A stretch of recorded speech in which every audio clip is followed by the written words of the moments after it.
Assalamualaikum warahmatullahi wabarakatuh. Selamat pagi rekan-rekan semua. Ya, semoga dalam keadaan sehat dan berkesempatan untuk mengikuti materi kita yang berikutnya. Masih di mata kuliah anggaran bersama saya Bu Kade ya. Semoga tidak trauma ya. Dari kemarin kok hitung-hitungannya ijek awang-awangan gitu ya, kok wis disambung lagi. Nah, silahkan kalau masih ada yang ingin ditanyakan bisa diskusi langsung ke Bu Kade, bisa juga baiknya sih lewat grup ya yang sudah dibentuk, sehingga kalau ada teman-teman lain yang kurang paham bisa sama-sama mempelajarinya lagi bersama. Nah, kita lanjutkan. Di sesi sebelumnya kita sudah menghitung forecast penjualan. Apa itu forecast penjualan? Perkiraan atau proyeksi penjualan di masa yang akan datang, di periode yang akan datang ya. Nah, kemarin kita sudah temukan suatu angka ya, forecast penjualan sebesar 185 sekian unit gitu ya. Nah, kemudian kalau itu sudah kita temukan, maka kita bisa lanjut di sesi berikutnya adalah menghitung anggaran penjualan. Nah, di sini setelah nanti Anda tuntaskan materi ini, diharapkan Anda bisa menjelaskan pengertian dan konsep anggaran penjualan, mengetahui langkah dalam penyusunan anggaran penjualan, serta tentu saja Anda diharapkan bisa menyusun anggaran penjualan tersebut. Nah, jadi seperti yang sejak awal disampaikan, bahwa materi di setiap bab ini nanti terutama saat step by step menyusun anggaran itu saling terkait, sehingga diharapkan Anda sudah paham materi sebelumnya, kemudian bisa memahami materi ini sebagai dasar untuk memahami materi berikutnya. Jadi saling berurutan ya, nggak bisa dilompat-lompati ya, karena ada baiknya dipelajari secara runut sehingga bisa terlihat benang merahnya gitu ya.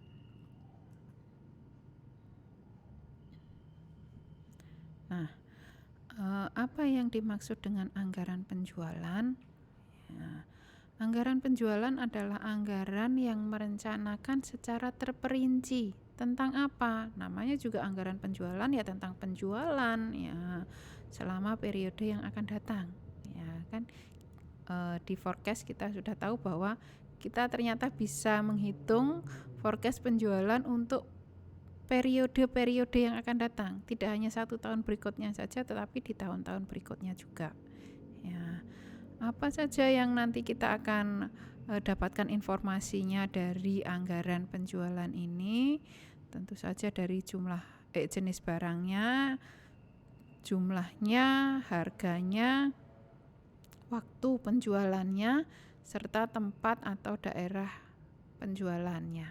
Nah, kita akan lihat di slide-slide berikutnya ya. Kemudian untuk apa anggaran ini disusun? Bukannya sudah ada forecast, kemarin sudah tahu kita berapa anggaran perkiraan penjualan di periode-periode yang akan datang. Terus ngapain dibuatkan anggaran penjualan lagi? Nah, apa bedanya forecast dengan anggaran? Kalau forecast hanya global saja. Oh, di periode yang akan datang kita perkirakan penjualannya adalah sebesar sekian unit. Nah, kalau di sini nanti tentunya akan lebih rinci lagi. Ya, kita akan buat lebih rinci lagi sehingga bisa membantu manajemen untuk melaksanakan berbagai fungsi-fungsinya. Ya. Kemudian apa kegunaan penyusunan anggaran ini? Nah, semua anggaran termasuk anggaran penjualan ini ya mempunyai 3 kegunaan pokok. Sebagai pedoman kerja ya, kalau anggaran penjualan berarti setidaknya untuk bagian atau departemen penjualan atau marketing. Kemudian alat pengkoordinasian kerja ya, biasanya dengan siapa marketing berkoordinasi dengan bagian produksi, mereka bisa jual kalau produknya tersedia. Dan sekaligus sebagai alat pengawasan kerja, jadi manajerial bisa mengawasi kinerja marketingnya mencapai target atau tidak di setiap periodenya. Kemudian secara khusus anggaran penjualan ini digunakan sebagai dasar untuk menyusun anggaran-anggaran lain yang ada dalam organisasi. Nah, kita langsung saja ya memasuki contohnya. Nah, contoh ini saya usahakan terkait ya dengan materi sebelumnya. Jadi nanti di sini mengapa Anda harus menuntaskan materi sebelumnya sebelum memasuki materi ini, karena ini saling terkait. Nah, ini juga harus tuntas sebelum nanti melanjutkan materi berikutnya. Di sesi sebelumnya kita sudah menghitung forecast penjualan tahun 2021 baik dengan metode momen maupun least square, di mana saat itu kita peroleh nilai sebesar 185.929 unit. Nah, dari materi sesi sebelumnya. Nah, ternyata dari unit tersebut ya, perusahaan melakukan penjualan di 2 daerah, yaitu kota A dan kota B, di mana di kota A 60%, kota B 40%-nya. Ya, penjualan dari total forecast penjualan sebelumnya yang sudah dihitung sebelumnya. Kemudian harga jualnya bagaimana? Ya, harga jual di kota A di tahun yang lalu, tahun sebelumnya yaitu 205.000. Kalau di kota B lebih murah yaitu 155.000 gitu ya. Nah, untuk tahun 2021 maka akan direncanakan menaikkan harga sebesar 25% dari harga tahun sebelumnya. Jadi nanti tentu saja harus kita perhitungkan itu. Kemudian, nah di sini letak rinciannya. Kalau di forecast kan kita hanya tahu bahwa di tahun yang akan datang, ya misalnya tadi 2021 diproyeksikan atau direncanakan untuk menjual produk sebesar 185.000 gitu ya. Nah, di sini letak rincinya di anggaran penjualan ya, di mana perusahaan ini membagi 1 tahun, di breakdown ya, dirinci lagi menjadi periode triwulanan, 3 bulanan. Jadi nanti akan ada 4 periode triwulanan ya. Jadi di setiap triwulan dirinci itu. Untuk kota A triwulan 1 20%, triwulan 2 30% dan seterusnya. Demikian juga di kota B. Nah, kita diminta untuk menghitung dan menyusun anggaran penjualannya.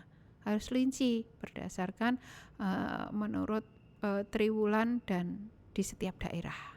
Nah, jadi ini akan lebih rinci lagi. Nah, yang pertama tentu saja kita harus menghitung kan sebesar 185.929 tadi 60% akan dijual di kota A, 40% di kota B. Kita hitung dulu ya, berapa nanti yang direncanakan dijual di kota A, berapa yang di kota B sesuai persentasenya.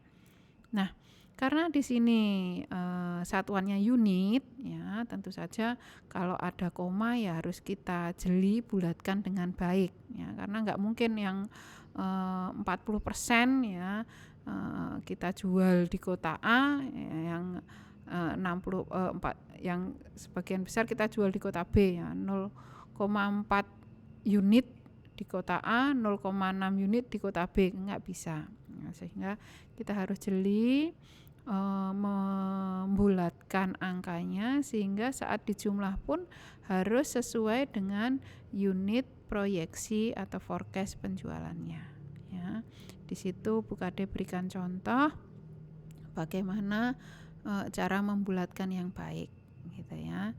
Jadi di setiap kota kita sudah tahu, oh nanti di kota A direncanakan untuk dijual produk tersebut sebesar 111.557 unit. Sisanya akan dijual di kota B.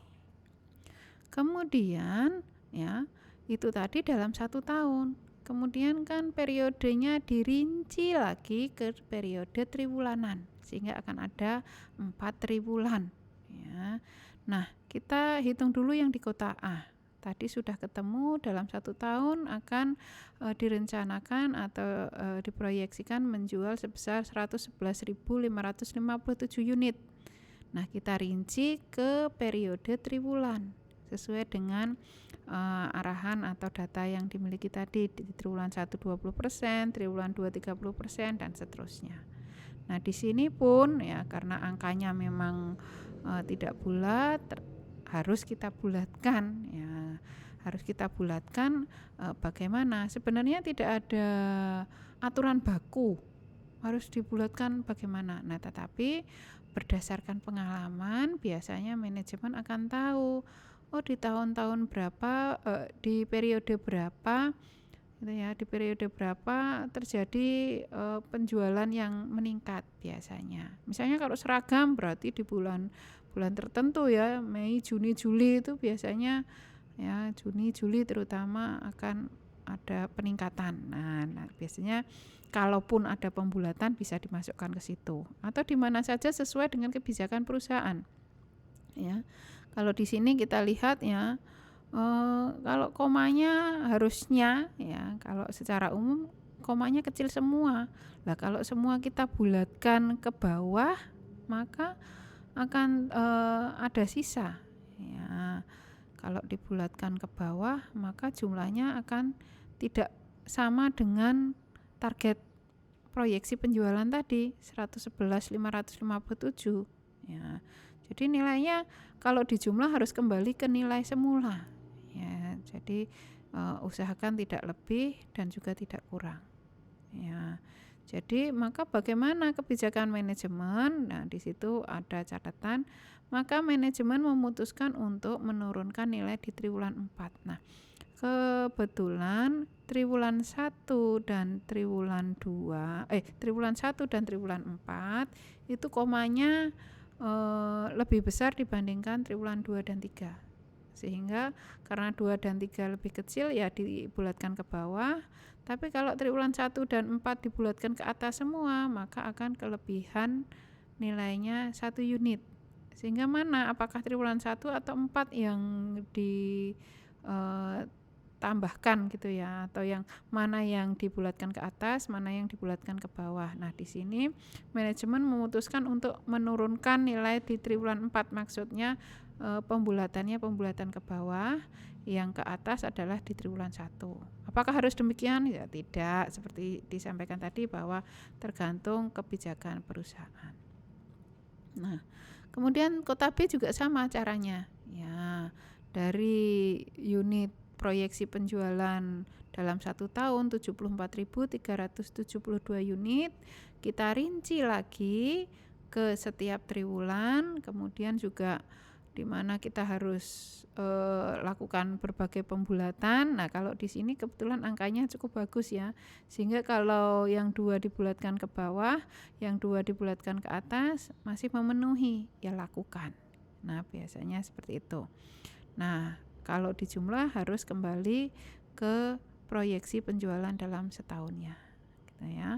Nah, kita sudah tahu bahwa dalam 1 tahun penjualan di kota A direncanakan sekian, kota B sekian, dirinci lagi ke setiap triwulan, masing-masing triwulan berapa unit, kemudian kita menghitung harganya. Katanya tadi akan dinaikkan sebesar 25%. Nah, kita hitungkan baik di kota A dengan harga sebelumnya dan kota B dengan harga yang sebelumnya ditambah 25% karena direncanakan akan naik. Nah, kita peroleh harga di kota A 256.250, di kota B 193.750 setelah diadakan kenaikan 25%. Nah, kemudian kita menghitung anggaran penjualan untuk kota A dan kota B. Nah, kita susun rencana penjualan di setiap triwulan berapa, tadi sudah dihitung, harga yang baru berapa, sehingga rupiah atau jumlah penjualan di kota A bisa kita ketahui. Ya, jadi bisa kita rinci. Nah, di kota B juga sama. Rencana penjualan tiap triwulan berapa, harga yang baru berapa, maka akan ditemukan jumlah penjualan ya, rupiah penjualan setiap triwulan maupun dalam 1 tahunnya akan kita ketahui. Nah, setelah masing-masing kota kita susun, maka seharusnya ya kita susun anggaran penjualannya, kita jadikan 1 ya. Kenapa harus jadikan 1? Nah, kalau seperti ini kan lebih mudah menggunakan informasi yang ada di tabel ini apabila manajemen ingin mengambil suatu keputusan tertentu. Nah, di sini misalnya pengen melihat proyeksi tahun 2021 kota A triwulan 2 berapa unit yang harus dijual dan berapa rupiah anggaran penjualan yang apabila targetnya tercapai nanti bisa diperoleh. Nah, jadi untuk langkah 1 sampai 4 itu perhitungan anggaran penjualannya. Untuk langkah 5 ini kita harus sajikan anggaran penjualan tersebut dalam satu tabel sehingga informasinya bisa kita peroleh utuh, lengkap dan mudah dipahami.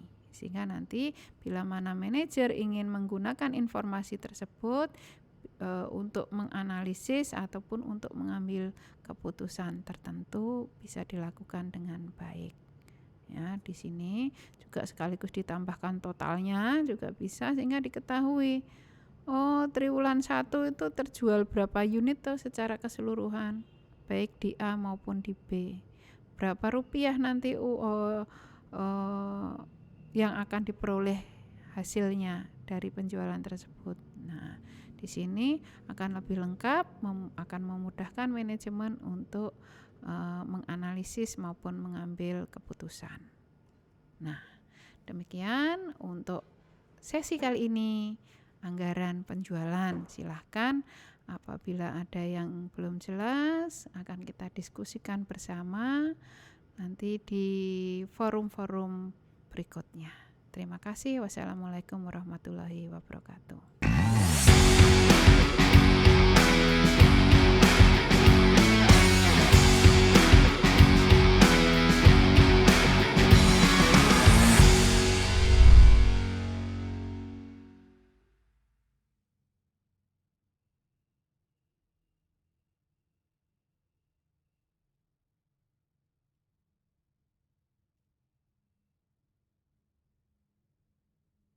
Yo Mas. Hah? Jam kedua kan kudune Burosita. Burosita ra iso. Aku kon nganggo sik, sok mben nek jatahku dienggo genti Burosita.